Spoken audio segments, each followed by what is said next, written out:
on the Artist First Radio Network.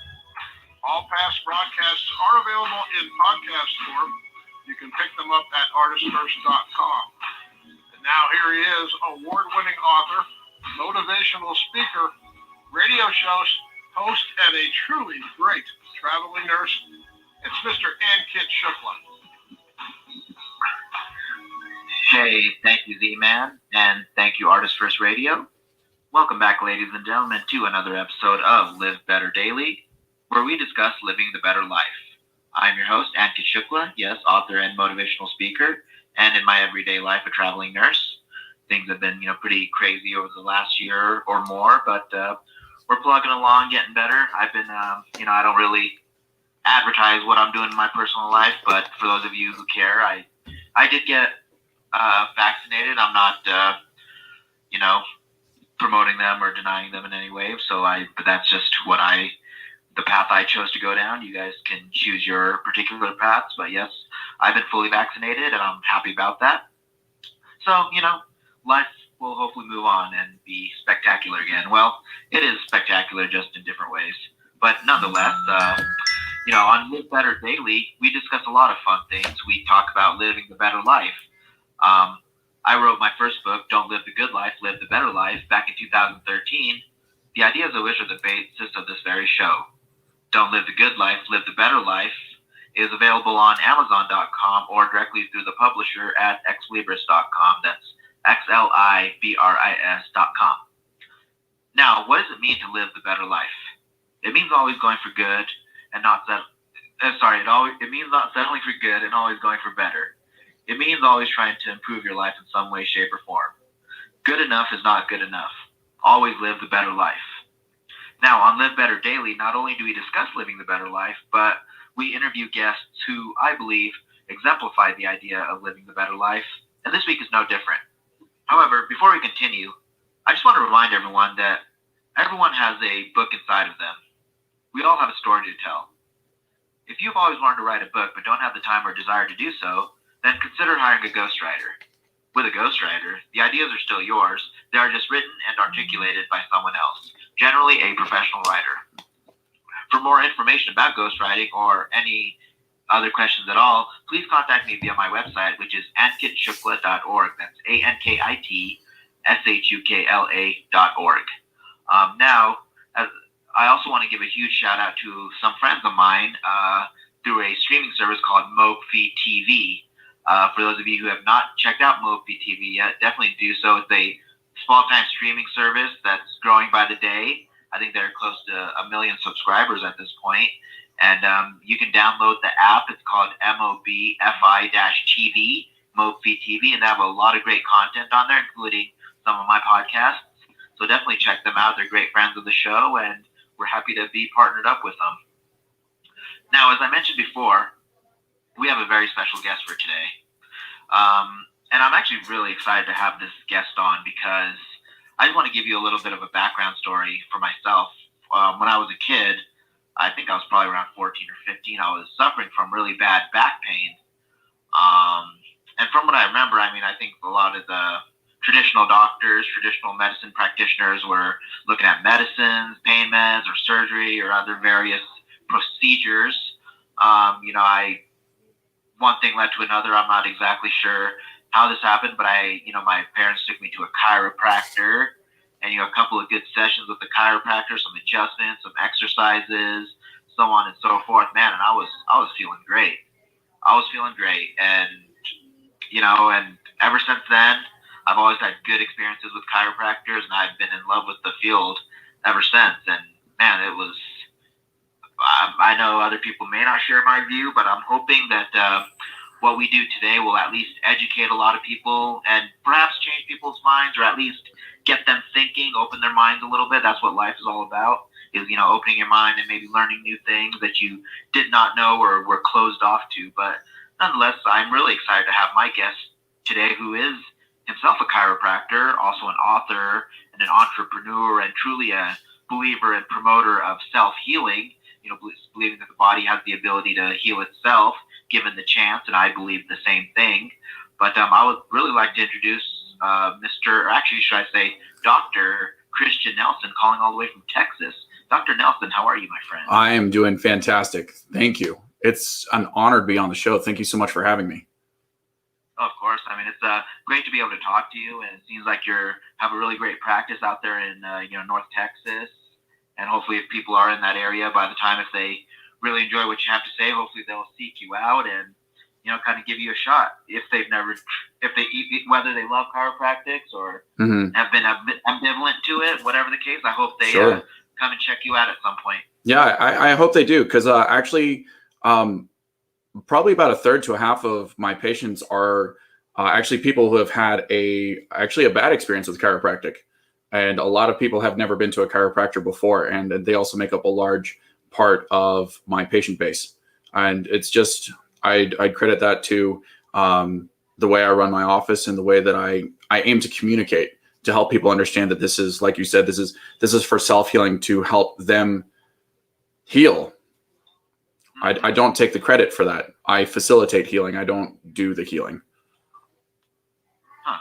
Interesting. So it's you're serves sort of like as a catalyst, so to speak. Like obviously the patients and their bodies have to do the work, but you're kind of there as a guide.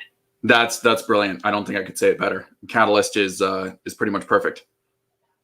Yeah, absolutely. And you now you mentioned people having bad experiences with chiropractors. Many of them who've come to see you. What types of bad experiences did they have? What happened? Well, so there's a lot of things that go into that, and sometimes there's just is not a great connection with the doctor themselves. Sometimes the staff is having a rough day.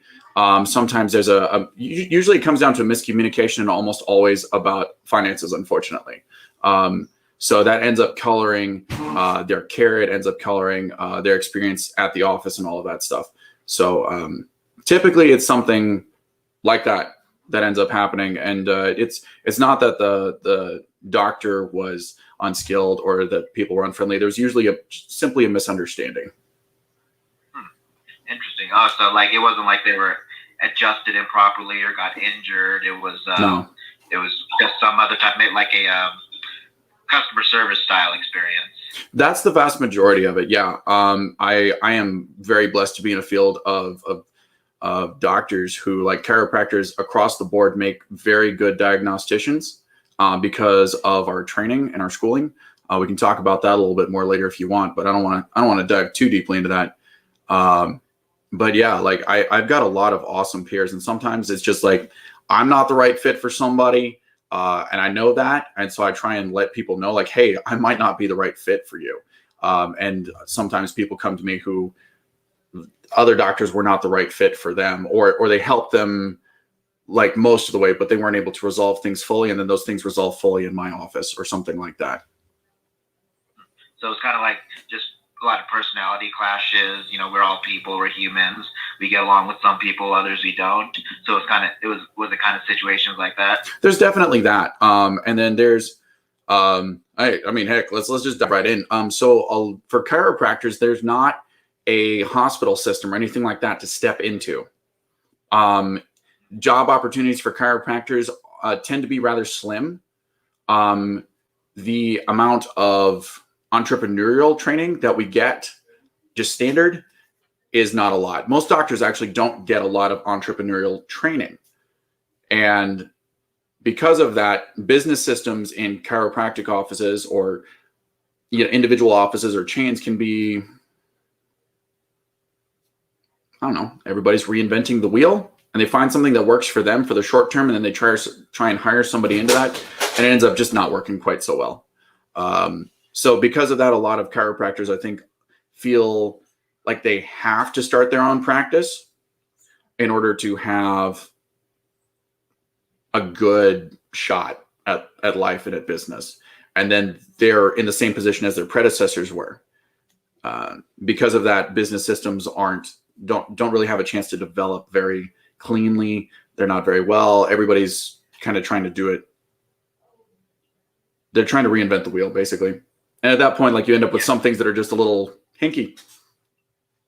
Yeah, interesting. Yeah, and what about? Because I know nowadays, I don't know how many of these various, I guess, corporate companies exist, but I mean, there's some major companies now, like, There are. That hire chiropractors. Like, how are there good opportunities for people to get into the field that way? There are. So I do want to recognize the Joint. They take care of their doctors pretty well. They have full-time benefits and stuff like that, and they pay their doctors at least competitively. And that they were a serious consideration for me when I was getting started. Also, people may have heard of Erosti. They focus primarily on the soft tissue, and they have really, really good results. So you'll take, you'll have pretty long visits with them, but you'll have, like, in general, 3 or 4 visits with an Erosti doc, and either they'll be able to fix your problem, or at some point in that process, they'll be able to say, hey, this is not responding to what we're doing. I think this other place is the best referral. And I send patients to them sometimes, just depending on the type of case. I've got a lot of respect for them. Oh, interesting. Yeah, I've definitely heard of the Joint. There's actually one a couple miles from my house. Yeah. And I've never heard of Erosti, but I'll have to check them out. See if my location. Yeah, they're great. The Joint is designed around a maintenance and a wellness model. They're not this is from what I understand, right? My understanding is that they're not designed to take on moderate to severe cases. Certainly not car wreck kind of cases. A lot of people come to chiropractic after they've been in an accident. I would think that if it was me, I would go to a different clinic than that. But if I wanted to experience chiropractic for the first time, if I wanted to get popped, as it were, or cracked, people have all sorts of fun terms for what we do. You just get used to it. If you're like, 2, 3, max 4 out of 10 pain, right? If that's where I was at, yeah, I'd go to the Joint, because the price point's really nice on it, right? But I don't think that they're set up to really handle those moderate to severe cases. So if you find yourself in, like, the middle, like, 4 to 6 or 7 out of 10 pain, or it's been that way for quite a while, or you are involved in an automobile accident or something like that, that might not be the best place for you. Oh, I see. That's good to know for sure. Yeah. Now, obviously, we're going to get into more in-depth discussions related to chiropractic. Yes, please. Let's talk a little bit more about yourself. Like, what's your background? Sure. How did you end up in chiropractics? Yeah. Yeah, no, chiropractic changed my life when I was 15 years old. When I was 9, I fell off of a bunk bed. Ankit, I had a super similar experience to you, where I had low back pain and I had neck pain to boot, but I was living with it for 6 years. And I got to the point where I thought it was just growing pains and bruising. I was a very active kid. I grew up basically on a ranch. I played soccer. I played defense. So I was always knocking into people. I was getting knocked down. I was riding horses. I was building fences, all of those sorts of things. And I was terrified of going to the chiropractor. And finally, my mom convinced me to go. Thanks, Mom. And yeah, the Doc Wilson took his time with me. He took a look at me. Like, a lot of people talk about going to see the doctor. They see the doctor. Sometimes it feels like the doctor doesn't see them. Yes. This doctor saw me. First thing, I walk in the door, he's looking down at my intake sheet. He looks up, he's like, "Hey, bud, you play basketball or soccer?" I was like, "Mom, what'd you tell him?" He's like, "She didn't tell me anything. I looked at you, dude." And I felt truly seen. It was amazing. He took time with me. He did a thorough examination, figured I was a fit for care, adjusted me, stretched me out. I had a 90% reduction in pain right there. Went home. This was a Thursday. I slept all the way to Friday, woke up for like lunch, something to drink, fell back asleep, and woke up on Saturday for my follow-up appointment. They had to wake me up. Literally had me fog a mirror too, which was kind of funny. My mom's a nurse and just an amazingly sweet and empathetic person. But she was like, "Man, like, he really needed this." I go in for my follow-up, and I was thinking, like, this is already pretty cool. And this dude comes in.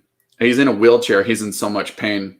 In retrospect, I know now he probably had a disc issue, which is one of the things that chiropractic can be really effective for. And he rolls in his chair, and Doc Wilson comes out. And he's like, "Hey guys, do you mind if he skips the line?"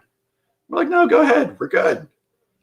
20 minutes later, he walks out pushing his wheelchair. It was biblical, man. Like the lame walked. I was like, okay, where do I sign up to do this?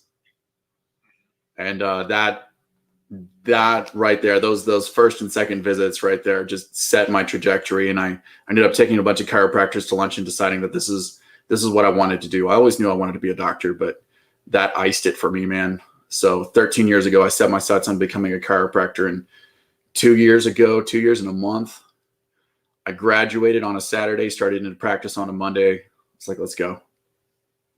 Oh, awesome. And and I was looking at your profile. So you've actually just been in the field for a couple of years, right? Since you graduated? That's correct. Yeah. Wow, perfect. Yeah. And what did you study as an undergrad? I used kinesiology or exercise and sports sciences. You can go either way on that one. Added a whole bunch of biology and organic chemistry because I wanted to make sure I understood the physiology. That was huge to me. Sure. Yeah. Of course. And then you went to where did you go to chiropractor school? Parker University. It's right up in North Dallas. Okay. Nice. And yeah, I was looking because back in the day, I considered chiropractics as a career as well, but I was looking at some of the curriculums, for the program, and it's quite intense. I mean, people think that chiropractors are not, well versed on the human body. Man, look at the curriculum that they go through in school. It's savage. I was like, whoa. I'm like, it was more intense, in my opinion, than medical school in some cases. I mean, maybe you have different opinions since you went through it, but I was sure. looking at that. I was like, Jesus, what? Yeah, it is a brutal pace. It's in a very intense course of study. It's full immersion, and I loved it for that because when you were in it, like we were taking 7 and 8 courses at a go. At the heaviest, the course load was pushing 30 credit hours in 15-week trimesters, so we didn't have summers off. It was just round the clock. We were just going at it. And in some ways, we do have a broader education than our MD counterparts, especially when it comes to diagnosis and physiology and stuff like that. They obviously have more of an education with pharmaceuticals and that aspect of things. That's more their specialty. But I feel like when it comes to diagnosis, radiology, physiology, if I'm correctly informed, we have the better education in that aspect. Oh yeah, I would agree with that, because I think, I mean, no offense to traditional medicine. Obviously, I'm a part of traditional medicine. I definitely respect it and respect the progress that we've made over huge progress. Decades. Oh my gosh, yeah, huge progress. It's amazing. We need them. I really think we need them. Of course. Yeah.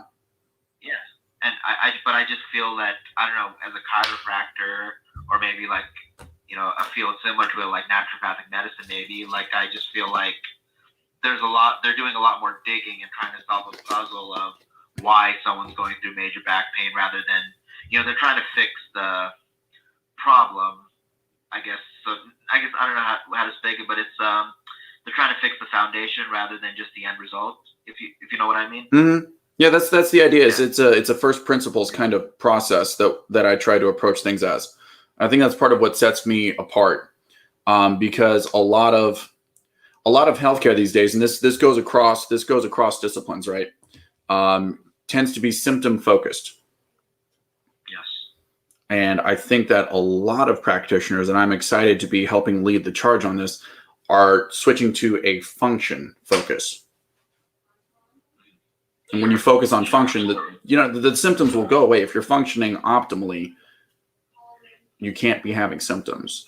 And what you find is that the symptoms go away on the way to returning function. And what people can deal with pain. This is one of the things. So I love psychology and I love philosophy and stuff like that. But what I've come to find is that people can handle pain. People can handle some ridiculous pain. And if you examine your life and you examine the life of people around you, you'll find that they can handle pain. What they can't handle is betrayal. Like people will live in crazy amounts of pain. Like, I forget sometimes how bad the pain was that I lived in for years. And I thought I was happy and healthy. And to an extent I was, but there was just so much more life and so much more function. Like, that first set of chiropractic adjustments took 1.5 minutes off of my mile time because I wasn't fighting myself anymore. And at 15 years old, to have somebody take 90 seconds off your mile time, I mean, oh my God, it was a game changer. Yeah, that's huge. And it's not like I was 6'2" and about $150, so I was built like a whip. I should have been able to just fly, and I was running like 8-minute miles. It was bad. Oh, I see. Yeah. Yeah. For I mean, that, like, I don't. Yeah. Mentions of a long distance runner, but yeah. So, but that makes sense. Yeah. Because like at that age, the guys I was playing soccer with, they were doing cross country, and they were running like they could sustain 5.5 minute miles. Oof. Yeah. So you want to talk about being outpaced by about 25%. That was rough. That was rough, man. Yeah, absolutely. I mean, it's pretty amazing what little things like that can do. I mean, that's like I said, that's why I've always respected the process. I mean, if you, for all of those, prospective chiropractors out there, I mean, what would you suggest? Any type of, I guess, career or schooling advice? What should they be prepared for as they enter their schooling and maybe even beyond? Yeah. So I would make sure there are a couple of things that were huge keys to my success in school. If you undertake any kind of endeavor that's this massive, and you see it with graduate school, you see it with starting businesses, you see it with, I don't know, some of the top entrepreneurs in the world, right? You have, Elon Musk, you have Bill Gates now, and you have a lot of other less well-known people that go through these massive things. If you don't set the boundaries to make sure that you have time to connect with the people that you're closest with, and especially your primary attachment. So we're talking like your girlfriend, your boyfriend, husband, wife, spouse, partner, whoever that is to you. And if you don't have somebody like that, it's usually your mom or your dad or a sibling, somebody close, right? If you don't make time, intentional time on your schedule to connect with that person, and you defend that time, you're going to sacrifice personal relationships on your way to becoming, a clinically competent, right? But you're going to give up a part of your humanity on the way, and that's not going to work, and that's not going to be good. And so a lot of people end up paying a very steep price because they do not realize just how carefully they're going to have to guard that intentional time with their person. Oh, absolutely. I mean, what would you suggest? I mean, is it something like you always make time for someone and stick to it? Stick to that schedule. So I had a TA in undergrad, and she was a graduate student. She was a research assistant for organic chemistry. She was writing her dissertation. So it's like doctorate level organic chemistry, which like that's way out there, man. Like, I love that stuff, but that was up there. And I asked her, I was like, hey, like, I see that you're married. How do you do it? This was before I married my amazing wife. And she said, well, what my husband and I do is we basically, we see each other on Sunday afternoons, and Sunday from noon to 6, we turn off our phones. We get out of the house. We don't talk about work or school or chemistry or anything. We're there for each other. And then at 6 p.m., we go back, we make sure all of our assignments and stuff is set up for Monday morning, that we're ready to go. And then during the week, we basically kiss each other, roll over, and go to bed.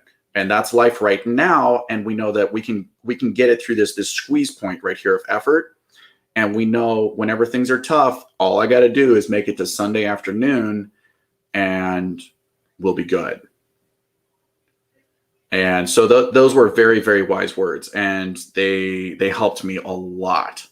And so like, if you have that primary relationship, there's an enormous amount of stability that comes from that. And imagine trying to take on that kind of load or that kind of a challenge of like going from like undergraduate to like going through what's a 5-year program smushed into 3.5 years.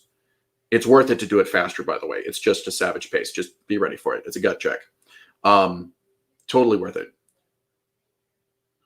Oh, yeah, But imagine trying to do that while also going through a breakup. Oh, geez, yeah. Right? You can't afford that. Like, just think about it. What's the cost? And if you do manage to pass your classes, how present have you been during those classes if you have not taken the time to protect that relationship? Mm-hmm. Sure. So okay, so I should probably disclaim that I'm not a therapist. I've just done a lot of study on trust, relationships, negotiation, and just like always working towards making sure that my relationship with my wife is the best it can be, because that's the most important relationship. Like, after my relationship with myself and my relationship with God, like, that is the most important relationship in my societal life is the one with my wife. And if that's not good, as they say, if mama ain't happy, ain't nobody happy. There's a lot of wisdom to that. So if that's, if you're the female, like, you gotta take care of that relationship. Oh, for sure. Absolutely. I mean, I agree 100%. And even in my own life, as working full time as a nurse, plus working as a writer and various other projects, it is important to find time to be with the ones you love, do the things you love, because ultimately, otherwise, weeks, months, years go by, and you realize, hey, you've just been working and focusing on these other things so long that you forgot all of these other important aspects of your life. You're like, man, and you start thinking, man, what am I working so hard for if all these other parts of my life are falling apart? Exactly. And there will be times when you're going to have to be like, babe, like, I got to put my nose to the grindstone. Like, you're not going to have perfect balance in all the areas. I believe in this idea called dynamic imbalance. You're going to have to be able to change it up. You're going to have to be able to put a lot of focus on one thing for a while and make sure that that's really good, and just maintain everything else. Maybe take a little bit of a hit to some of the other things, but do it intentionally. And if you can communicate that ahead of time and be like, hey, I'm going to be really busy at the office for this, or I have like 3 exams coming up next week, like on Monday and Tuesday, or like 3 exams on Monday, because that happens sometimes. The professors, by the way, are pretty cool. They all talk to each other and they try and spread out their exams as much as they can, so that you're not just like, you don't have like an enormous amount of exams all in one day. So that is definitely one thing I appreciated about the chiropractic university I went to. The faculty was awesome. Yeah, and like a professional school like that versus just undergrad where you have professors in all sorts of departments. When you're in a professional school like that, they all talk to each other and they all commingle. So exactly. I certainly noticed that in nursing school for sure. But yeah, no, that's definitely a good point. I mean, if you try to, especially, I imagine the anatomy, the physiology, the various, and even the gross anatomy, all of that. I mean, you're going pretty in depth. Yeah. I mean, no, definitely. I mean, it's not just like superficial anatomy. Yeah, and just know that life is different after gross anatomy. It's just different. There will be a part of your brain that you need to just kind of like be able to close the door on and not bring out at dinner conversations. Yeah. But I think the second piece of advice that I would give people with this is, so number one is make sure you take care of your relationships, that you're intentional about that. And the second thing I would do is make sure that you set up your experience so that it's play. If you want to think brainwaves, you want to stay in alpha. You don't want to get up into beta. Right? You want to stay in that engaged, playful space. And the way that you do that is by doing your pre-reading. Which sounds like such a boring thing. But if you've at least skimmed the chapter and you're oriented to what's happening in class, then you can just fill in the details that are relevant. And you don't have to be tuned in 100% at every moment and laying the framework as you're absorbing the information. Lay the framework first and then fill in. And that makes learning so much easier, because then you don't have to stop and ask, well, what's the relationship between this and this? You know exactly where it goes. You know what the relationship is between things. And that takes you into an active form of learning, which is very much similar to play, where like kids are like, well, hey, like there's a tree. I'm going to try and figure out how to climb the tree. And you know, they're having fun and they're enjoyed and it's immersive. And, you know, it's not crossing over into distress. It's still this idea of eustress, where it's challenging, it's hard, but it's good. And if you do that in life too, like this is not just limited to like, I mean, everybody's got irons in the fire. Everybody has important things that they got to do. But if you do a little bit of pre-work, even 5 or 10 minutes before you rush into things, that at least for me, I've definitely found this. You can probably resonate with this, is that if you just take a couple minutes, just like quiet yourself and then preview what you're going to do, it's at least 100% better. Yeah. Is that like kind of techniques of mindfulness that you're talking about? So you could totally work mindfulness into this, where you work on like breathing. I do a whole lot of breath work with my patients in the clinic, because if you're not mindful of your body, and if you don't learn to love yourself, and if you don't know yourself, you can't love yourself. So we do a lot of breath work where we quiet the mind and we pay attention to what's going on in the body, because if we don't know what's happening, you can't tell me what's happening. I can't be that catalyst. I can't facilitate your healing accurately, and you won't get the results that you want. Right? So very, very, very big. And then also all the stress relief, all of the, you know, like there's just a laundry list of benefits that come from deep breathing and quieting the mind, getting out of stress. But if you focus on that mindfulness of like just being present and having handled distractions before you get in there, or just setting them aside, compartmentalizing, just saying, hey, for these next 50 minutes, I'm going to turn my phone off and I'm just going to be here. If you can practice that, and it's not perfect, obviously, like mindfulness is something that we practice. It's it's a pursuit that's worth practicing imperfectly. But yeah, you can use it to great effect. 100%. And, you know, for those of you wondering, you know, about mindfulness, you know, a good illustration would be like, let's say you're talking to a doctor, whether it's your chiropractor or your primary care doctor, whomever. I mean, if you're talking to them, you're in an appointment and they're kind of looking at other paperwork, they're on their phone, looking at stuff, taking calls or talking, you know, having background conversations with someone else. Guess what? You know, they're not being mindful to the present moment. You know, they're distracted by so many things, and you're going to feel a lot differently than in that situation than you would in what Dr. Nelson was describing of, hey, you know, being fully present and being aware of the moment, really taking the time to listen to your patients without, you know, distractions. And, you know, there are times I know in life where you can't completely get rid of distractions. They just exist. But if we can eliminate them to the best of our ability, that's always a good thing. Yeah. The founder of the university, Dr. Jim Parker, who was quite a character, but an amazing man and amazing chiropractor and leader. He always talked about PTC, present time consciousness. You got to be here. All you have is now. If you can use now to think about the past, you can use now to think about the future. And if you do those, you sacrifice this now of what you could be taking in. And you have to do that sometimes. You have to remember, you have to imagine, you have to think forward. You have to do those things. But make that choice. I know that when you spend a lot of time in the past, you're missing now. Yeah, that is very true for sure. And I mean, if you were to, we've obviously been talking a lot about chiropractics, but if you could really describe what chiropractic is to someone who may not be aware, like how would you describe it? Sure. So there are a lot of definitions out there. So let me just talk about the way that I relate to chiropractic.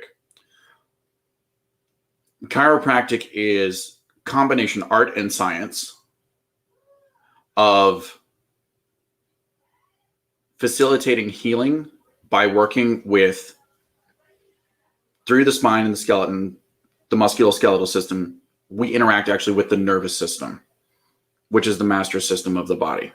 And so, plain English, and at the risk of being simplistic, we find things that aren't moving the way that they're supposed to, which basically, if you think about it, send bad signals up to the brain and cause inflammation and dysfunction in the body.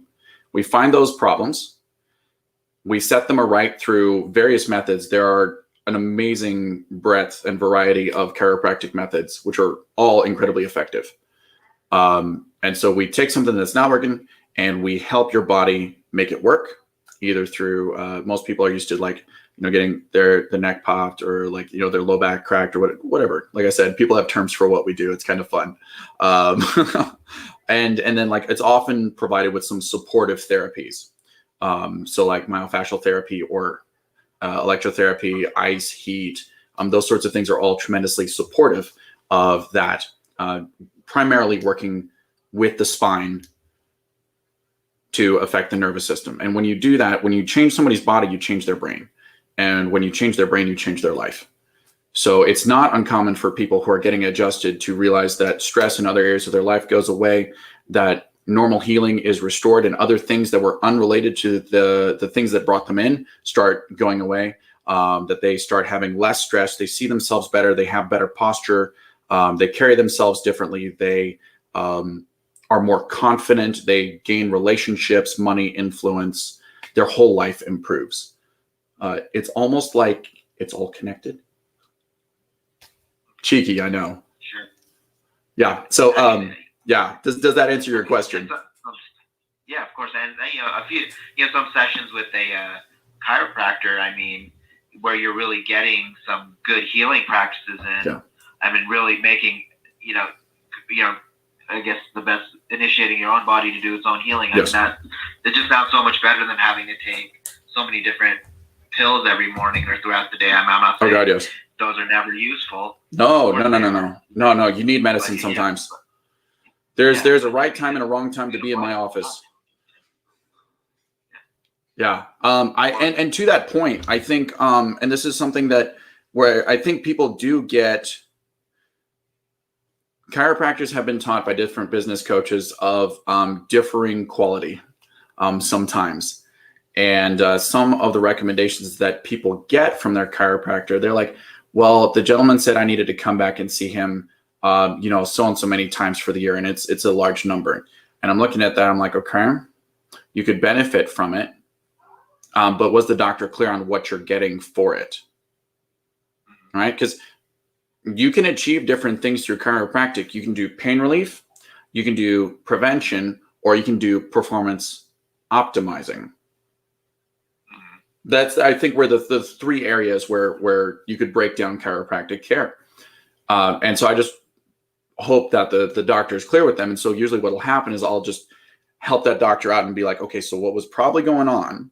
I can't speak for them directly, but knowing what I know is probably what was happening is this person was recommending care for optimizing your health and making sure that we get the healing momentum rolling, right? It's like a rock rolling downhill. First, you got to stop it. Then you got to get it rolling. And then at a certain point, you get it over the top of the hill. And then it only needs a couple of pushes every once in a while to keep it going if you're doing the work. And I think it's my moral obligation to work myself out of a job. Because otherwise, I just become the same as that pill you're popping every morning and that you hate. Right. If I don't teach you how to take care of yourself, if I don't teach you to do all of the things that you can do at home to fix yourself, what am I doing? Right. There's some maintenance that things need. We change tires, you change the oil on your car, you get in alignment. Bodies are not made of rubber and steel and stuff like that. So they need a little bit more often than a car. But barring that, you should be able to do 85, 90% of your own therapy at home. And I teach people how to do that. Do you believe that other people in the field are lacking in that manner? Like they're not either promoting or educating the public enough when they come see them in the office about how they can take care of themselves at home? I think that there's a lot of education going on. Okay. I think that there's a little bit less connection happening that needs to.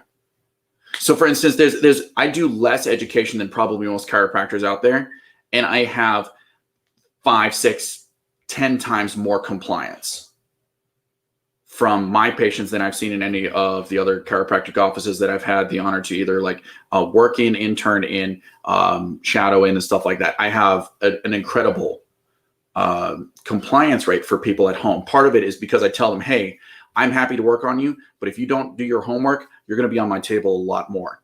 What would you like to do? And they're like, oh, I'd like to do it at home. I think it's Simon Sinek. Frickin' brilliant dude, by the way, with his book, Start With Why.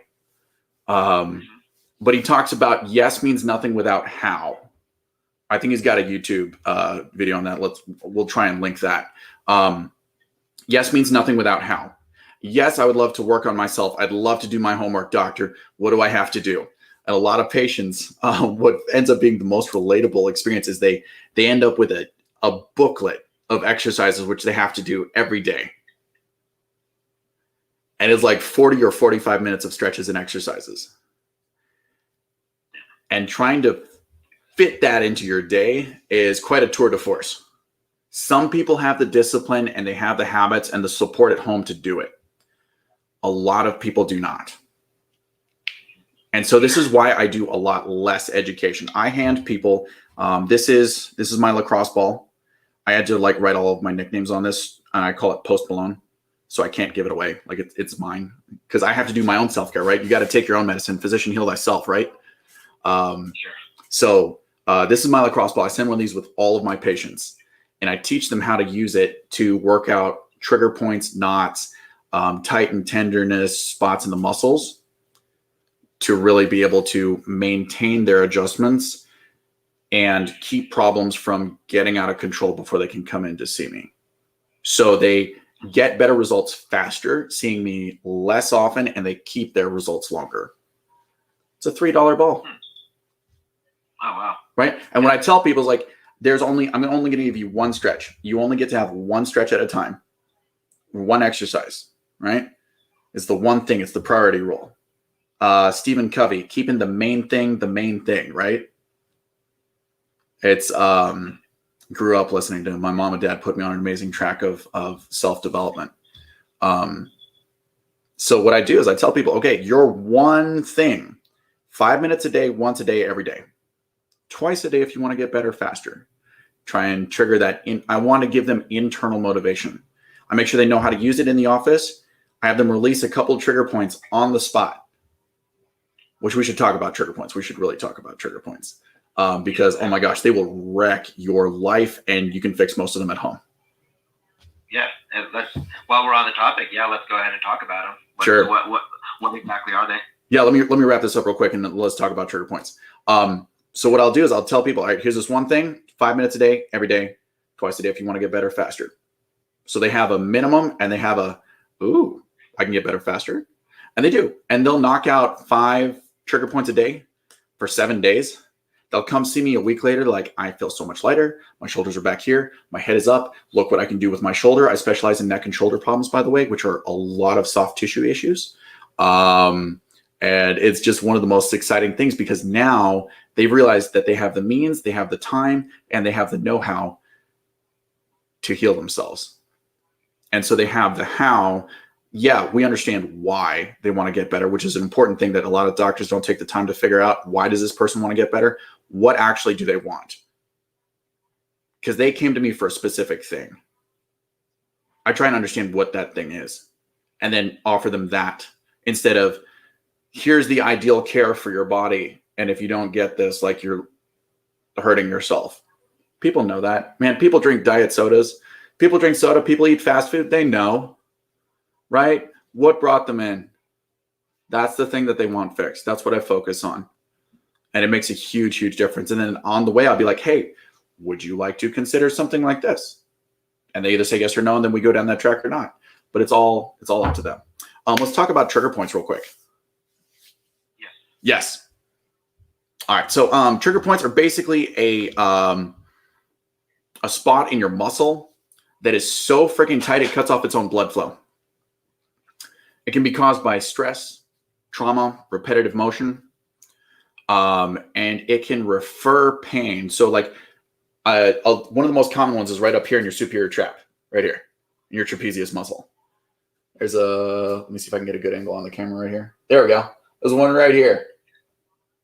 And like right above your collarbone between your ear and your shoulder, that big old muscle that comes down on a triangle right there. For those of you that are listening, if you reach up there with your opposite thumb and forefinger and you pinch those fibers, you'll probably find a trigger point in them. Most people have about 5 to 10 on each side. And they can do what's called referred pain, which is where you pinch there in your trapezius. You might feel it going up your neck. You might feel it over the top of your ear. You might, if you turn your head to the opposite side, you might even feel it pull at the back of your eye. And it's worse, it's described as somebody trying to suck their eyeball back into their skull. It can cause horrific pain that sends people to the hospital, sends people to see neurologists, and it takes 5 minutes of muscle work to work out a muscle. If you follow the skin line, right, 18 to 24 inches away from where they're feeling the pain, which is real pain. But it's a little bit of a mystery because a lot of people aren't familiar with trigger points. So it goes underreported, undertreated. People are told it's all in their head. And it's worse than just being uncomfortable, because think about doing something that's painful. It just takes longer, right? So like you can relate when you had back pain, it just took a little longer for you to get up and move around and do normal things, right? Yes. Right. So the muscles are the same way. When they're trying to fire and they're trigger pointed, they're like, oh, hang on, we're going to take a little while. And especially when you're dealing with shoulders, which is, I mean, the shoulder is an inherently unstable joint. It's just amazing that it even functions from a design perspective. I mean, you have to sacrifice stability to get mobility. So we're grateful for all the range of motion that we have in our shoulders. But the cost of that is that, it's a lot of muscles holding it in place. If you have trigger pointed muscles, they set you up for bad movement patterns that set you up for repetitive injury, especially if you're rotator cuff, tendinitis of different sorts, which the body will react to by trying to heal it, inflame it, scar it, calcify it as a last resort. So you end up with like all sorts of tendinitises, bursitis, frozen shoulder, all of these things, which they're not the first domino, right? That the calcifying, the bursa, the inflammation, the pain, that's your body trying to get your attention and trying to like patch it, but it's not the first domino. Sure. So you like, we're getting back to first principles here, is like what caused the problem in the first place. And until you fix that, you can give all the symptom relief you want. It'll come right back. Absolutely. I agree 100%. And that goes back to mindfulness and, with mindfulness techniques, Mm-hmm. which people can certainly read up on, but Yeah. That's how a person can use those to listen to their body and really understand what the body is trying to tell them. Yeah. You have to listen. They that saying, like, to thine own self be true. Well, who are you, and what are you feeling right now? What are you feeling in your feelings? Because your body will take that and store it. Your mind will take your feelings and store them in your body if you don't deal with it. It's called somatization. Very, very well documented. There's I want to say a Finnish study where you can look up on Google. If you're listening to this, if you're not driving, please don't Google while you're driving. Pull this up. Where does the body store feelings? And go to Google Images, and it should be like top 5 images. And it shows like a picture of like where people experience all of these very, very strong, very basic feelings in their body. And people carry the weight of the world on their shoulders. Like, you've heard that. Like, you watch somebody walk by and they're just hunched over. You're like, oh man, they're carrying a heavy load. It's an emotional load. It's stress. What does it do? It fires all of the muscles in the front and it bends you forward and drops your head down. You're not able to really confront with the world to deal with it. So when you open someone up, and especially when you do the work that I do, like, I can't make people's life easier. I can't change their stress. But what I can do is I can make their body more able to handle that stress. Sure. 100%. And, this is, for those of you listening, this is going to be a two-part interview with Dr. Nelson. And he's got a wealth of information to talk about. So if you guys are feeling shortchanged by listening to this interview and you want more information, don't worry. We are doing a second part of this episode that we'll be playing in our next in a couple weeks. And if you're listening later on, you can listen to it in our next archived show. But we're going to stop this first hour right now. But all right. Before we do, Dr. Nelson, I just want to just so people know, how can people get a hold of you if they want more information about the stuff we've already talked about? Oh yeah, absolutely. So please find me on Instagram and Facebook. Connect with me there. Advocate Wellness TX is my handle.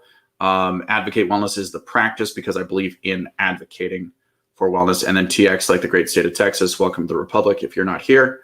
So find me there, connect with me, send me a DM, comment on my stuff. I'm posting videos and stuff like that. You can also find me on YouTube. If you look for Dr. Christian Nelson, you'll find me there. You can read up on my website, keller-chiro.com. Keller's the town here in Texas that I'm honored to practice in. It's a beautiful little community. You can read about me. You can find my contact information. You can call or text me. We have an office cell. And you can book with me directly from there, either a 10-minute consultation, which is completely free, no obligations, just to see if I might be a good fit for you. Or if you already know based on this conversation and the reading and research that you've done that you want this, you can go ahead and schedule a new patient special, which the exam and the consult's always free, right? But the exam and the first treatment are thrown in, just bundled for $99. I take longer than the average doctor, and I want to make sure that you feel seen, you feel heard and understood, and that we get a very clear picture of what you want, what it's going to take to fix it, and how we can go about that. Absolutely. No, very well said. And don't worry, we're gonna, like I said, we're gonna have a second part to this interview, and we're gonna get into more about chiropractic. Let's do it. How it differs from different healthcare fields. Some of the controversies you may have heard about, even from yeah, prominent people, especially if you're a podcaster. Yeah. Yes, exactly. And Dr. Nelson, he also has a book out. We're gonna get into that. I do. He's an author. He's an entrepreneur. So yeah, we're definitely going to get into all of that in our next interview. I just want to thank all of you for listening to this episode of Live Better Daily, Part 1 with Dr. Nelson, Part 2 coming up shortly. Thanks, guys, and definitely check me out on my website at ankitshukla.org. Hey, no hate mail, no bomb threats. It's a good show. Bye. Just want to take a 5-minute break. We could come back in 5 minutes. Sounds good to me. All right, cool. All right. Yeah, I'll be here. Thank you.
broadcast of Live Better Daily with Ankit Shukla on the Artist First Radio Network.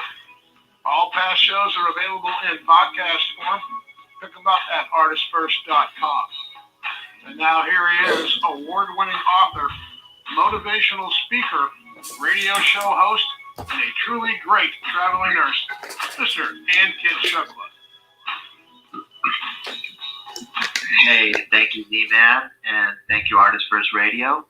Welcome back, ladies and gentlemen, to another episode of Live Better Daily, where we discuss living the better life. I'm your host, Ankit Shukla, author and motivational speaker, and yes, in my everyday life, a traveling nurse. I wrote my first book, Don't Live the Good Life, Live the Better Life, back in 2013, the ideas of which are the basis of this very show. Don't Live the Good Life, Live the Better Life can be found on Amazon.com or directly through my publisher at xlibris.com. That's xlibris.com. Now, what does it mean to live the better life? It means not settling for good and always going for better. It means trying to improve your life in some way, shape, or form. Good enough is not good enough. Always live the better life. Now, on Live Better Daily, not only do we discuss living the better life, but we also interview guests who I believe exemplify the idea of living the better life, and this week is no different. However, before I continue, again, I just want to remind everyone that we all have a book inside of us. Everyone has a story to tell. If you've always wanted to write a book but don't have the time or desire to do so, then consider hiring a ghostwriter. With a ghostwriter, the ideas are still yours. They're just written and articulated by someone else. I also want to give a shout out to a couple of our friends at Mogul TV. For those of you who don't know what Mogul TV is, it's actually a streaming service that has some really great content on there, including some of our podcasts. And you can download the Mogul TV app. It's spelled MOBFI-TV. They have new content getting on there, on a regular basis. They're continuously growing by the day. I think they're almost at 1 million subscribers already. So definitely check them out. Great friends of the show and just really good people to work and talk with. This show is actually a continuation of a previous episode. We had to do a little to be continued because there was just too much to talk about in 1 hour. But if you remember our previous episode, we were interviewing Dr. Christian Nelson, who is a chiropractor and really a true advocate for health and personal wellness and just healing the body ourselves, so to speak. So he definitely had a lot of great information on our first episode. So if you haven't checked that out yet, definitely do so. And we wanted to continue the discussion right now about chiropractics and a lot of other things. So Dr. Nelson, welcome back to the show. Hey, thank you so much for having me. Yeah, of course. Now, I don't remember exactly where we left off. Actually, we were talking about trigger points and various other things related to chiropractics. And, there's just so much to talk about. I guess, what's, what are some of the things that, compared to other healthcare workers, what, is the main thing that sets chiropractics apart? I'd say that probably the biggest thing that sets chiropractic apart, and there are a couple of other disciplines in this movement with us, is the idea, we're going to have to get a little philosophical here, is that healing comes from inside out. Is that true healing, true immunity, anything else like that comes from internal sort of mechanisms. And that you can't provide it from the outside. Not to discount environment, not to discount things that stimulate internal systems, which can be very good or unfortunately cause a long list of side effects, as the case may be. So when you help the body heal itself, we think that's the best way forward. And we think that the body is capable of that. A lot of other disciplines are built on the idea that the body cannot heal itself and that it needs something from the outside to be able to function. And maybe it was born with an overabundance of organs and a deficit of pharmaceuticals. Sorry, getting a little cheeky there. But in cases of like trauma or stuff like that, there are occurrences that, like if you need an orthopedist, if you need emergency medicine, right? I'm not knocking that. That stuff is amazing. Like that, at that point, your body's ability to heal itself has been overwhelmed. And what we would consider something, a limitation of matter. We simply can't piece ourselves back together that fast. You need something to stop the bleeding. You need somebody to sew you back together. Like I said, like in the first, there is a time and a place to be in my office, and there are times and places not to be in my office. And, like severe trauma like that would be a perfect example where this ain't the right stop. I would call you an ambulance and send you to the emergency room and trust that you'd be in very good hands. We have one of the most amazing critical care systems in the world. And that's one of the things that the United States is the best at. Yes, definitely. And yeah, I mean, at what point, speaking, kind of playing off that, at what point, like, obviously excluding major trauma, things like that, like, Sure. Like if a patient came into you for certain things, like at what point would you say, listen, you're, whether it's back problems, joint problems, pain, whatever it may be, like at what point would you say, listen, I can't, myself or probably no chiropractor, basically chiropractic medicine is not the right route in this regard? Like what would those be? Obviously, like I think like a post-op patient, of course, that just had major spinal surgery or something, of course, that would be a no-no. But what are some other things you look at? Yeah. So there's actually a very specific list of things that were drilled on, things that you should not be adjusting very close to. Chiropractic can be tremendously helpful towards relieving the stress and boosting the healing capabilities of the body. And so you could totally co-manage a post-op patient. Say they have like low back surgery or something like that. Those are fairly common. Well, what the chiropractor could reasonably do is help with stress relief and aligning the neck and the shoulders, because this person's going to spend a lot of time on the couch, a lot of time laying, a lot of time immobile, right? Okay, so those things we can help with, and then as the person heals from the surgery and stuff like that, there's obviously care we're going to take around any area that's had a major surgery, a fracture, that has severe neurological damage. And there's a list of things that we look for. Also any kind of malignancy, any kind of like scary diseases, especially any kind of bone softening diseases. Those are things that we're trained to look for very carefully and be able to detect. There are usually some pretty clear red flags.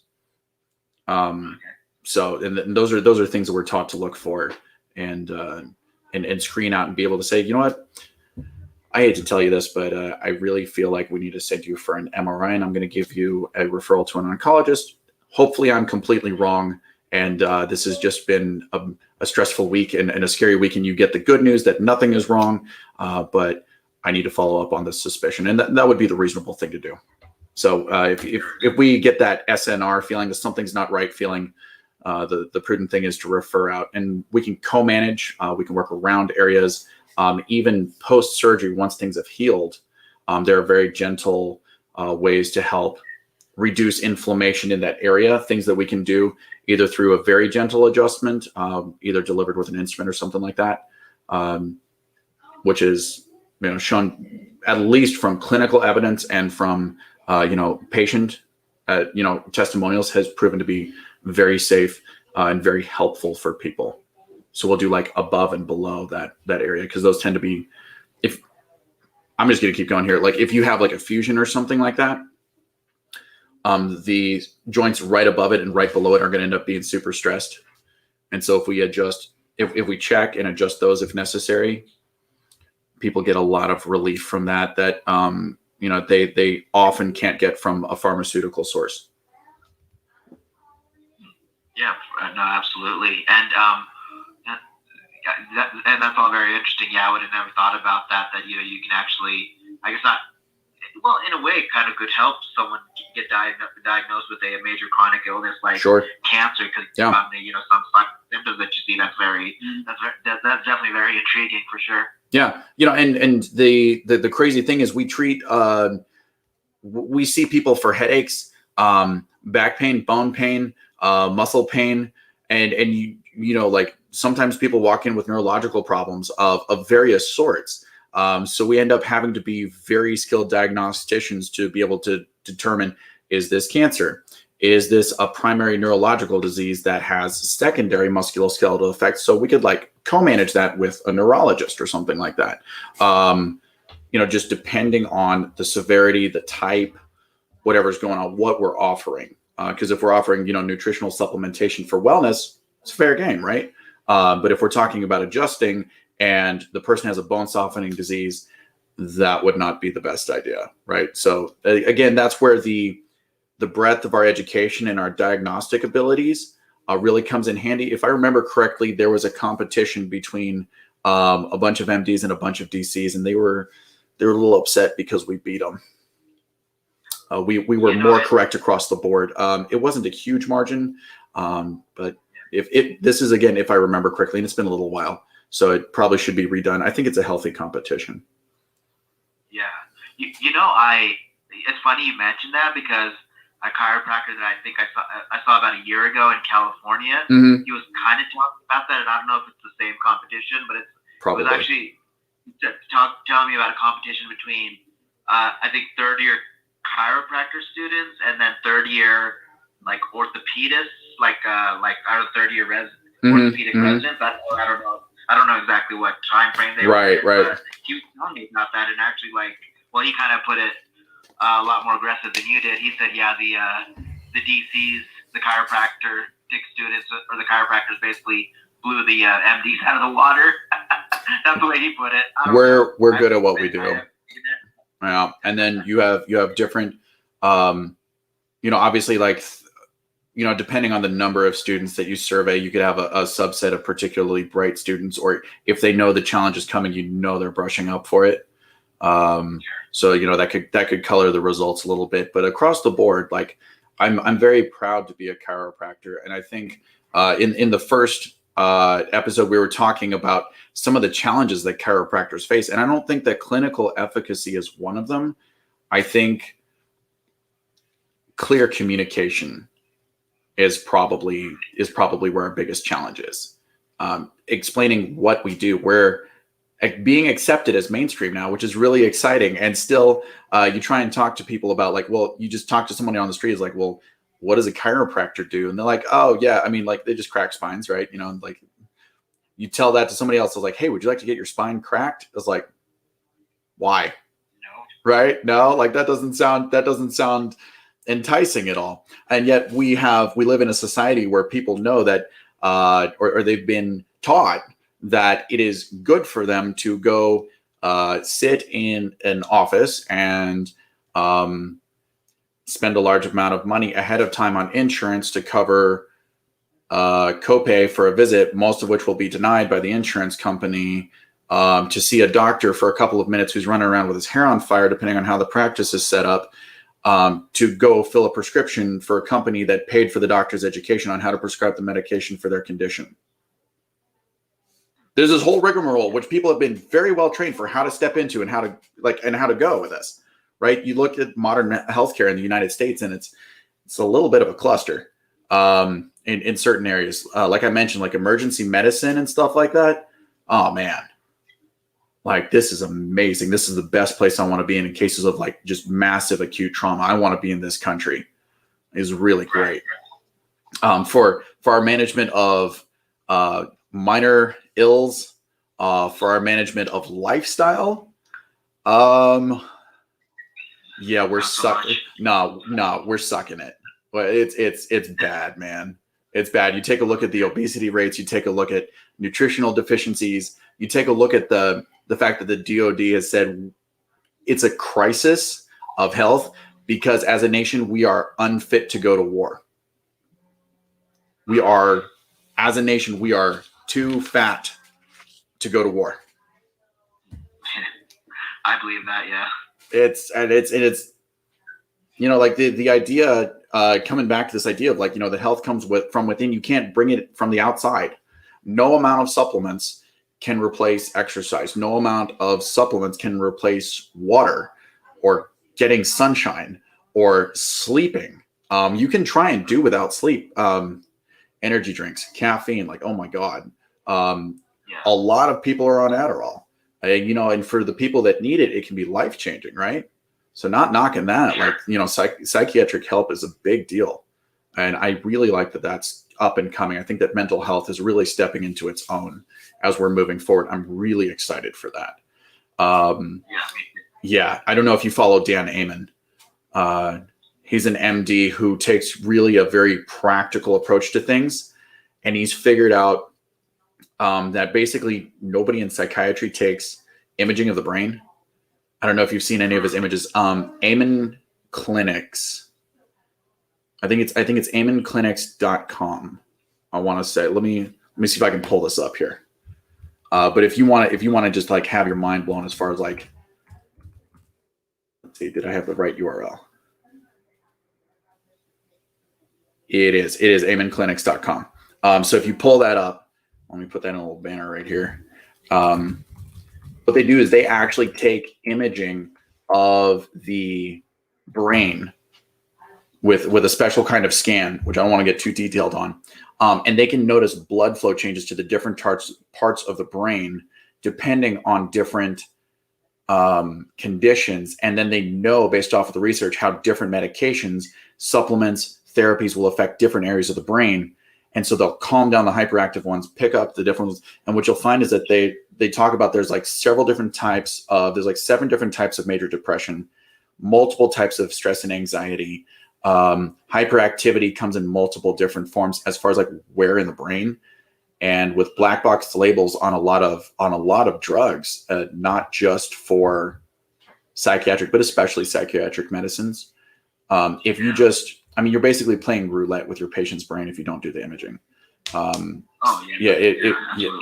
So, or if you have really good questionnaires, because some questionnaires get really close. They get really close to the imaging, like 85-90% accuracy, if I was reading correctly, which is just incredible that you can sit down with somebody, ask a couple of questions, and know with high degree of certainty what's happening with the blood flow in a specific region of their brain. It's like, that is so cool.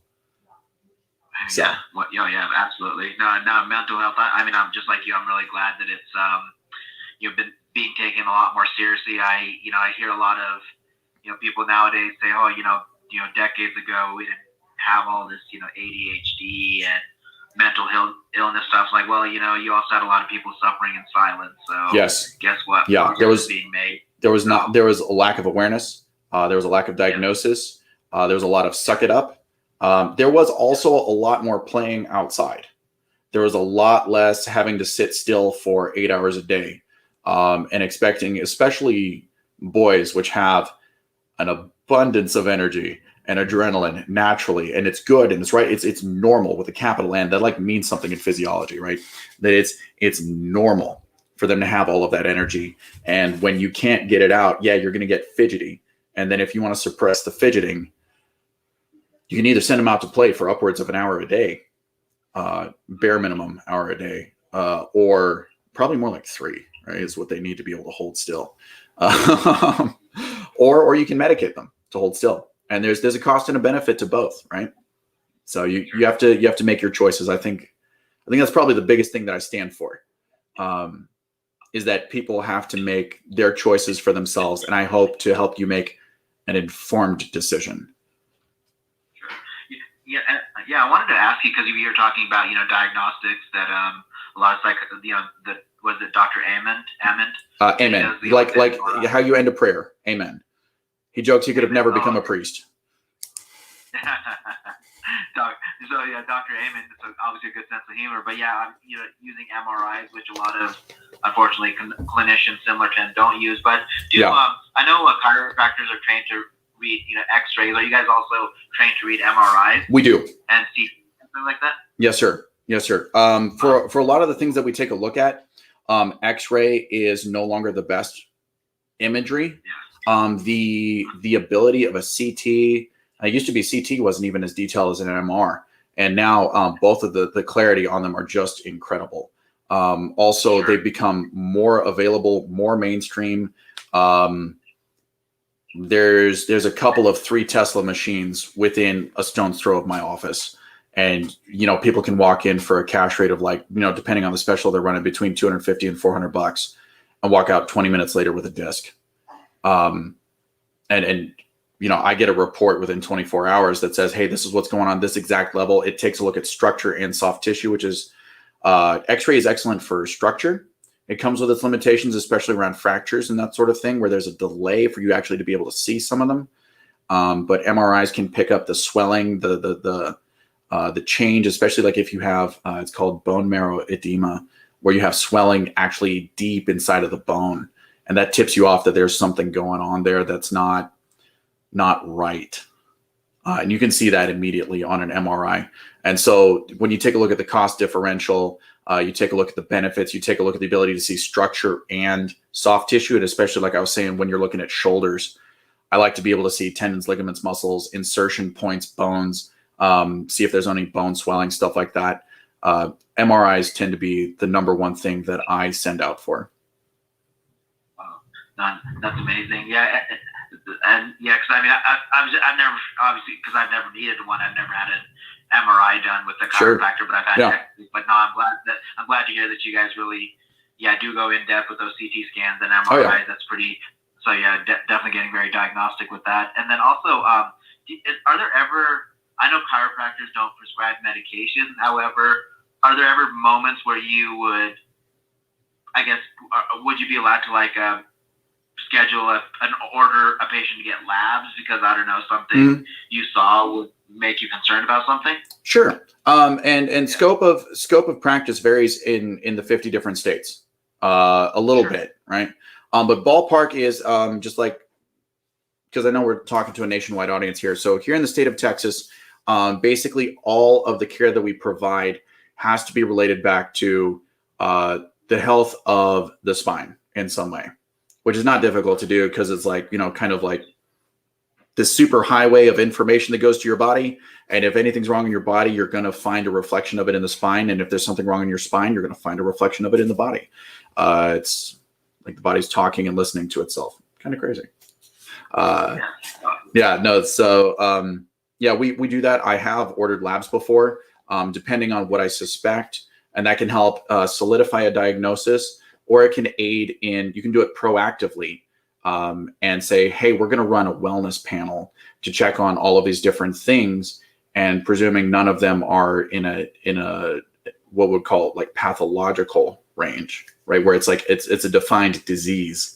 We can work on them for your wellness for like long term, like let's use supplementation, let's use lifestyle, let's use wellness, let's use mindfulness, and do those things to help de-stress the body, to help it be able to rebalance itself. That's something that we're able to do, and something that I think, chiropractors tend to specialize in something called functional medicine or functional wellness, depending on the term, which is more an idea of let's restore function, let's not combat symptoms.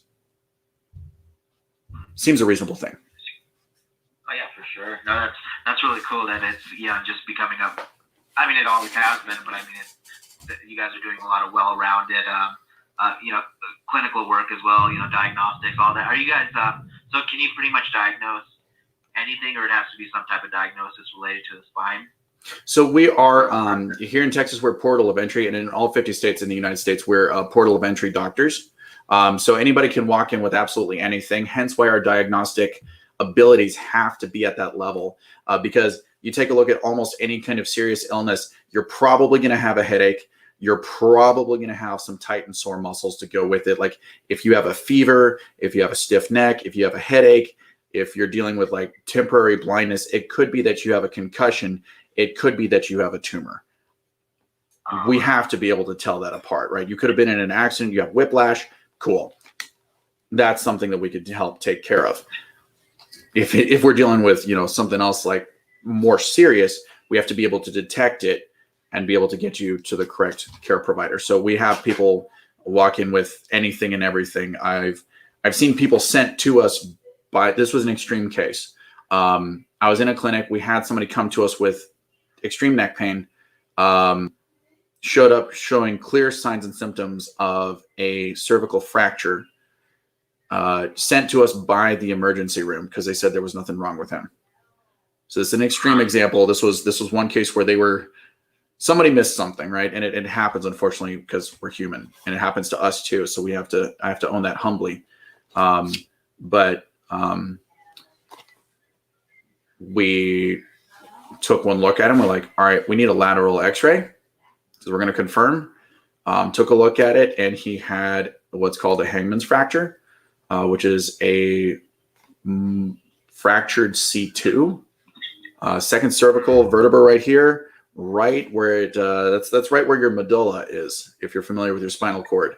And he had an offset shard of bone hanging out in his spinal canal, and if he had moved wrong, he could have put that thing into his spinal cord, and that would have been it.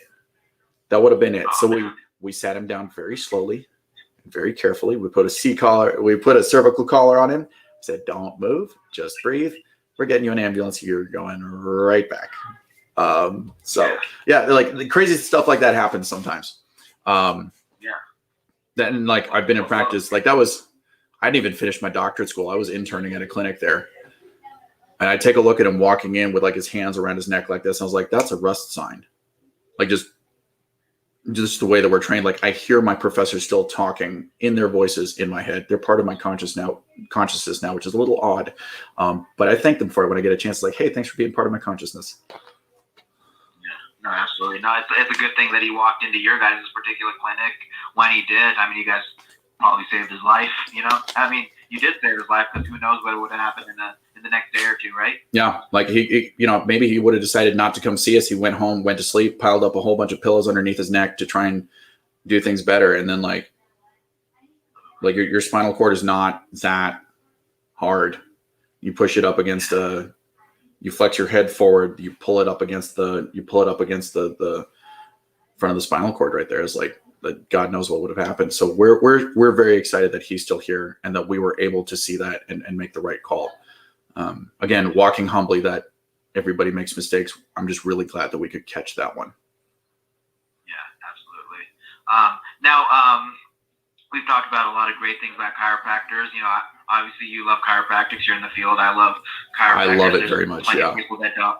There's plenty of people that don't. And Sure. We've talked about this off the air. We have talked about this off the air, but we're trying to get you on the Joe Rogan podcast to have a conversation with Mr. Joe Rogan, because obviously I would love that. He's a bit more famous than I am. You know? that makes two of us, my really friend. Don't have the audience level of him just Right. yet, but you know, Yeah. and listen, Joe Rogan has not had the most pleasant things to say about chiropractors, along with many other people who share his view. I like Joe Rogan. I think he does. I love his podcast. I love all the stuff he does. Oh my God, I listen to as many of them as I can get. Yeah, a lot. Yeah, good I dude. Disagree with him on his definitely a good dude. I like like I said, I like him a lot, but I definitely disagreed with him on that front. But obviously, I'm not educated enough to make an argument about why chiropractics are good. I mean, sure. I just know from my own experience. But I mean, there's a controversies that what are some of the major controversies that people tell you about, even like other healthcare practitioners? So we're gonna have to go way back on this. I think so. What we're referring to here is there's a JRE 984 with Joe Rogan and a lady by the name of Yvette. I think I am not good with French, so Yvette, I'm so sorry if you get to see this. D'entrement would be how I think it would be pronounced in French. I don't know how she pronounces it. We're gonna go with Yvette. Very, very smart lady. Very well spoken. But in that, like, somebody asks him about like chiropractic, and he has friends who are chiropractors. And in that conversation, they get, I think, in a little bit of an emotional spiral. She's not a fan of chiropractic. He's at least on the fence about it. And so she ends up having to advocate for chiropractic despite not liking it to someone who's in doubt. And so just based off of that setup, you can basically get to the point where it's like, okay, hang on. One of the reasons why I love Joe and I follow his podcast so passionately is his goal is to understand what people mean, even if he disagrees with them. And I feel like he gives everybody a fair shake. And that particular conversation, he was trying to understand how she felt about chiropractic. But I feel like the flip side, there wasn't a chiropractor in the room to either talk about, well, hey, hang on, like I actually have an answer for this. Can I sprinkle a little bit of knowledge here that might help make more sense of this? And so like it just kind of spiraled out. And if you just watch it and you're like, well, you know, you're pro chiropractic, or you think like, you know, well, hey, what's up with this? There are some things that Yvette and Joe say where it's just like, he had a bad experience. I think she had a bad experience, and she's had patients come to her who have had bad experiences. And again, like a large part of my patient base is made up of people who have not had great experiences with chiropractors. It happens. It's very unfortunate. But it's legit, right? So there's some legit problems and challenges that she brings up, and some things where she's like, that's a little hinky. I'm like, yeah, I agree. But here's the things that are true, and here are the things where we really get to shine. And these are the things that we're good at. And I feel like if you combine that with some of the brilliance of you know, technology and modern medicine, and, you know, like nursing and neuroscience and orthopedics, and you work it all together, we have an amazing value to people. Yes, I mean, I totally agree. And I mean, yeah, and like I said, hey, if you all are listening to this show, listen, not because we want to be braggadocious, not because we want to prove someone wrong, but because we want to educate the world. Yeah, for sure. Hey, if Joe Rogan, let's get Dr. Christian Nelson on the Joe Rogan podcast somehow, right? Educate so many more people about the benefits of chiropractic. I mean, that story that you just told me a few minutes ago about the guy whose life you literally saved. Yeah. And I'm not even being hyperbolic there. You guys really did. I mean, hey, let's get this out there. Let's get this information out there, and at least have people be able to make up their minds based on all the information that's out there. You know, they can certainly listen to both sides and make up their own minds, right? Yeah, and that's been one of the cool things. Like, and Joe's actually really good at this. And I would love to have a conversation with, like, sure, like bring Yvette back on. Like, let's have a conversation, because the JRE is a place where you can get a fair shake, and we can consider both sides. And I just feel like the chiropractic side wasn't represented there. And that's okay, right? It doesn't have to have been in that conversation, but I think it would be pretty cool. And I think I could do at least a decent job of that. So yeah, if you're listening and you have any connections or like that, like, hook me up. I would love to just be able, because I'm obsessed with helping people with neck and shoulder problems. And a big part of that is helping people understand what chiropractic can do. Yes, absolutely. And, you know, hey, we can start a little hashtag on social media. Hey, get Dr. Nelson on Joe Rogan's cast or something. That'd be a pretty cool hashtag to have. Yeah. I'll tag the tag the JRE and the JRE clips pages on this, and we'll see if we can get their attention.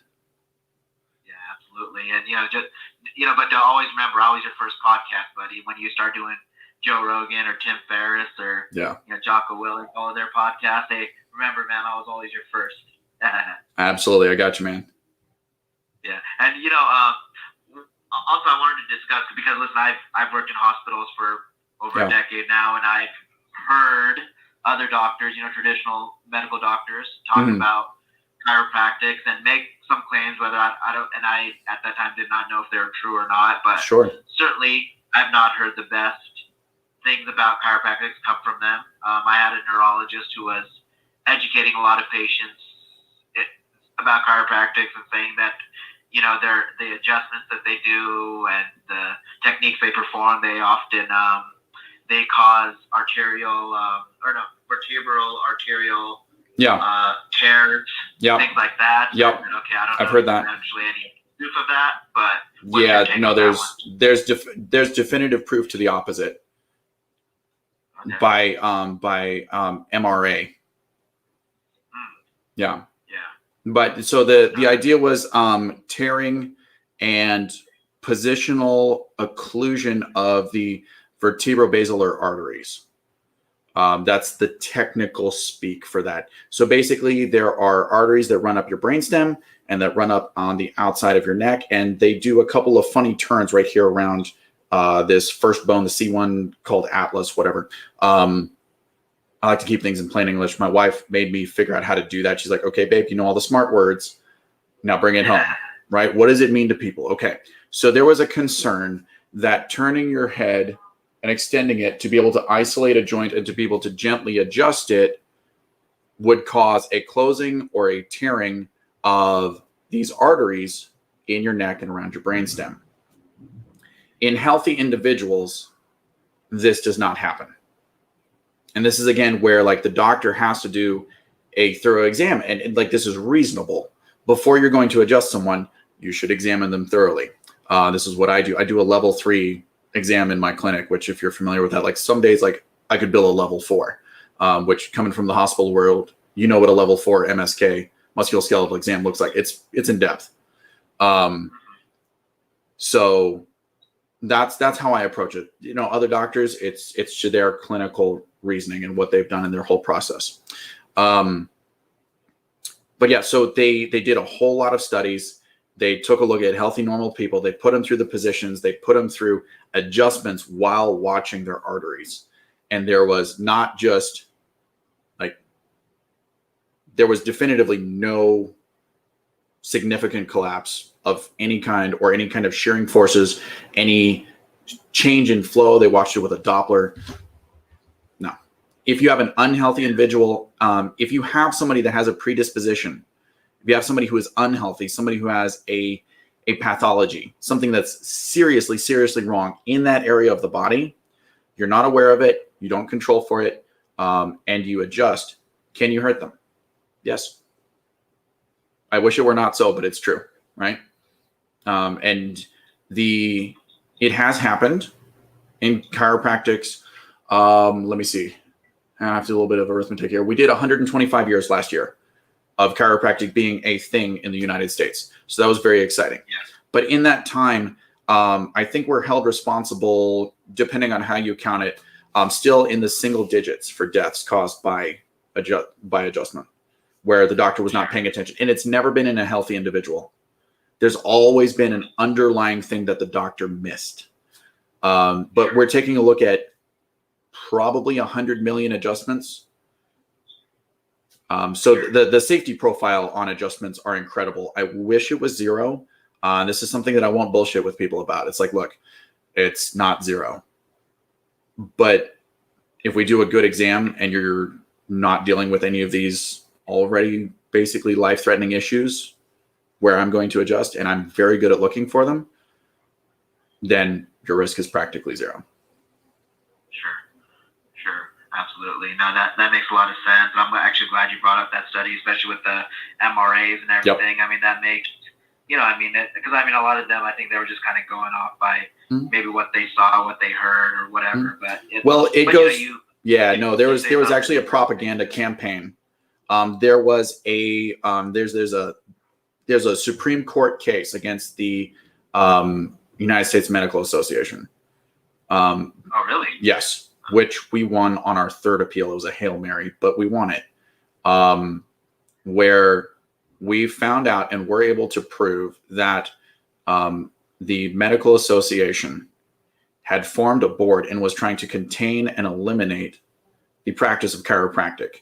And they put out pamphlets, they put out propaganda, they put out statements which have, I'm going to be careful about this, but have been found to be false. And this was, now this has been years, right? So this has been a long time. But you take a look at it, even if this was I think the case finally was won in the early 90s. So that's actually very recent. That's only 30 some odd years ago, tops, that this was active. And so if you have somebody who graduated med school 5 years before, it's not unusual for a doctor to practice 35, 40, 45 years if they have good practice habits. They take care of themselves. They take care of their mind, right, in their body. They graduated 25, 30. They're still practicing at 75. Some older than that. Some people really dedicating their lives to doing what they feel is best for people. So if you have a doctor who graduated med school in the 80s, this is what they thought of chiropractors. This is what they were taught about chiropractors. Oh, wow. And it's not their fault. Like, I'm not holding these people responsible. This was just the information that was presented to them by a trusted source. They took it, they ran with it. And we've been able to since prove that it was slanderous. And the vast majority of the things that they said were untrue. There are, again, being honest, some doctors who have had personal experiences with chiropractors who did not leave the best impression. Sure. And that happens, yeah. It happens, unfortunately. Yeah. That's the humanity of it all. And everybody knows somebody, and like, you know, somebody who sells cars. You've been to a regular doctor. You've been to the grocery store. You've been to a fast food restaurant. You're like, the service here sucked. Yeah. Yes. Yeah. And it's unfortunate. I wish it didn't happen. Whether it's you're trying to order, you know, a burger and fries, or if you're trying to get your life back together. Now, it's obviously more serious when you're trying to get your life back together and there's thousands of dollars versus, you know, a Big Mac and fries on the line. But yeah, that's the reality of living in a human world. Yeah, no, 100%. I agree. And, you know, going back to that, the clip we were discussing on the podcast. Yes. Yeah, 984. What's that? 984 is the episode number. Yeah. Yeah, 984. Yeah, JRE 984. Definitely check it out. Definitely a good discussion there. But yeah, it's very interesting. He one of the topics I believe they bring up is the founder of Chiropractics, Dr. Palmer. Dr. Palmer. I can't remember his name. Yeah. I was going to say Arnold Palmer, but I said no, that's a golfer. But Dr. Palmer. Yeah, like they were, you know, basically saying that, you know, not saying the best things about him. But no, they were not. He was possibly a fraud or things like that. I mean, what are your opinions and knowledge about Dr. Palmer that you can share, if any? Sure. D.D. Palmer is credited as the founder of Chiropractic. He was trained as what's called a magnetic healer, which is much more of an idea of like in the alternative, what we would consider complementary and alternative healing modalities, things that would be more accepted now than they were then, or definitely at the height of medicine, kind of in the 40s, 50s, 60s. And so he came from that kind of a background where, and they mentioned this in 984, right? They talk about it where they're like, well, how did chiropractic start? It's like, well, because medicine sucked. Okay. They were still doing like ice pick lobotomies where they go, sorry, graphic. Okay. If you're sensitive, like please cover your ears or just turn down the volume for a hot second. They would, put an ice pick through one of your eyeballs and muddle around in one of the lobes of your brain to try and cure you from like being crazy or emotional. Like it's like that was, and it worked, but it had a 30% fatality rate because you're putting an ice pick in somebody's brain. Like what? Like there's in one Chicago hospital, there was a standard of care that this is hearsay. But I heard this from a doctor. He had a book of standard of care of medicine in, I think it was Chicago in 1908. And one of them said, if you have somebody with a viral infection, you put them in a whole body plaster cast to help the body retain heat and fight the virus better. The term blowing smoke up someone's rear end used to be a medical procedure. It has since been found to be ineffective, if not harmful. So there was this gap. Medicine of all types, you know, and heroic medicine as a whole, I think needs to go. And there's still some rumblings of it in the background of our healthcare system. And man, I can talk about that for ages. So D.D. Palmer came up in this space, and one of the best things you could do for somebody who wasn't in need of immediate surgery was keep them out of the hospital based off of how things were going. This is back, you know, like I think they were still doing stuff with mercury. They still considered mercury safe. We know that it's highly neurotoxic now. Lead was, you know, everywhere, aluminum, stuff like that. So this was kind of the world that they lived in. And they found that they were pointing at the first adjustment was given to a person who was deaf in one ear, and the gentleman reported that after his adjustment, he was able to hear again in that ear. That's not necessarily a connection that is immediately clear based off of our current knowledge of the body.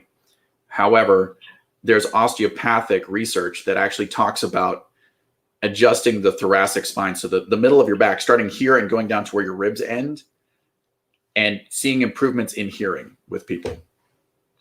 This is not chiropractors. These are osteopaths. These are DOs. They go to med school, right? And they're finding this in their research. There's something called osteopathic manipulative medicine, or OMM, which they reference favorably, which is actually very close to what we do. Just kind of cracks me up. Because like Yvette mentions OMM, she's like, yeah, it's great. I'm paraphrasing. And then turns around and hates on chiropractic. I'm like, you do realize we're like cousins, if not closer. Like we're like siblings, basically. OMM and chiropractic care. Like, I have huge respect for osteopaths, and especially the ones that do the adjusting and do that work. We have, as far as education goes, we have, I believe, a better background in adjusting, more time spent on that, more time on physical diagnosis than they do, because they also have to focus on pharmacy and that sort of thing. But I have mad respect for them. They do good work. They do good research too.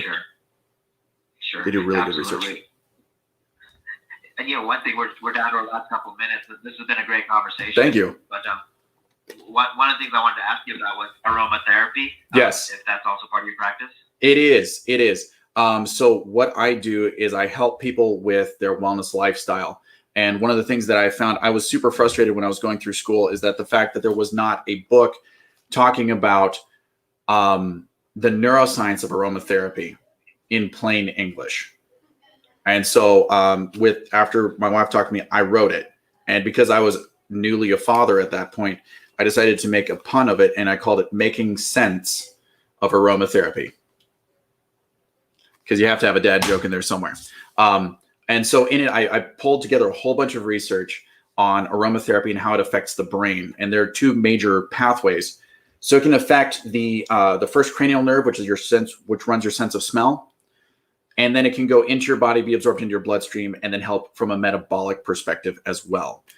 Essential oils have to be pure in order to be properly effective. Otherwise, they are effective and in a bad way. So the grocery store oils that you're buying, it's probably 95% trash based off of labeling rules here in the United States. That's another conversation. So probably stop buying the stuff from the grocery store unless you're just buying it to smell nice. Even then, know that you're going to have to detox from it. If you're getting it from a good source, there are only a couple of companies that I would trust with this. doTERRA is my favorite choice for that.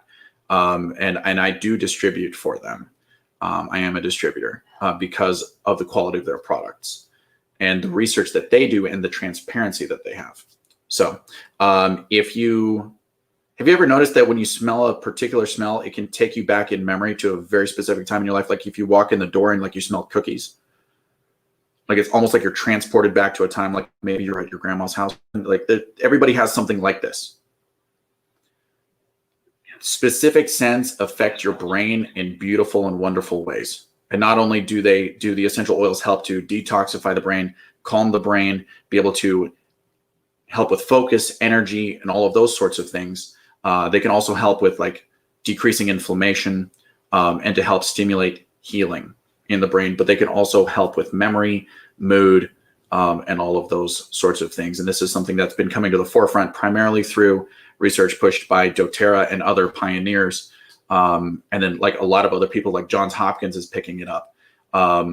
There's a study by Vanderbilt Hospital where they were taking a look at improvement of mood, energy, and positive feelings in they did it in a hospital wing.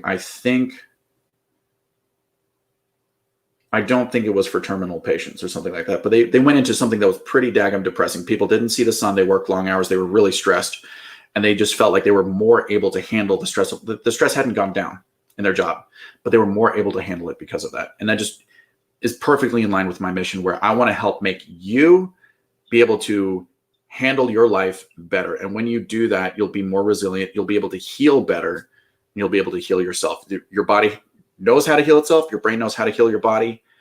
you're in my office because there's a disconnect because it's not happening for some reason. I discover that disconnect, reconnect the ends, and then that power that made you heals you.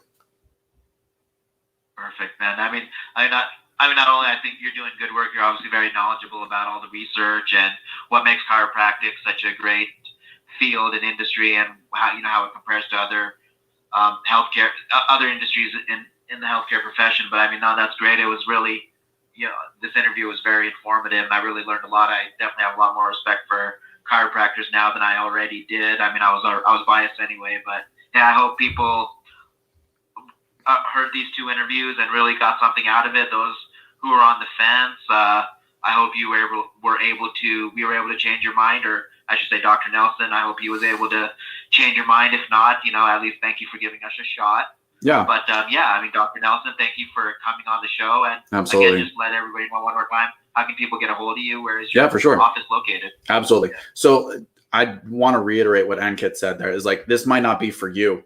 And that's fair. Just thanks for giving us a fair shake. Like you gotta opt, it's gotta be opt-in. Personal health has to be opt-in. I firmly believe that.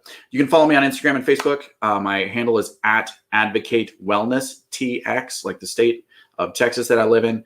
Love it very much. If you want to come here, welcome to the Republic. Just remember why you came here. If you want to order my book, it's called Making Sense of Aromatherapy. You can find it in paperback on Amazon for just $15.99. And it is Prime eligible, which is awesome. If you're in the area and you would like to schedule a free 10-minute consult with me, or you just want to jump right in with a new patient special, you can call or text me 817-308-4837. Again, 817-308-4837. You'll reach my amazing assistant Karina or myself, and we'll be able to get you taken care of. Oh, perfect. And then just one more time, Dr. Nelson, what was the name of your book again? It's called Making Sense of Aromatherapy. Perfect. All right, my friend. Well, thank you, Dr. Nelson, and I appreciate you coming on and educating all of us about chiropractic and how the body can heal itself. Thank you, ladies and gentlemen, for listening to another episode of Live Better Daily. Definitely check out Dr. Nelson's website. If you're in the area where his clinic is located, definitely go in and pay him a visit. And I hope he can change your life in some way like he has for other folks. And please follow me on my website at ankitshukla.org. That's ANKITSHUKLA.org. And thank you again for listening to Live Better Daily. We will catch you on the next episode.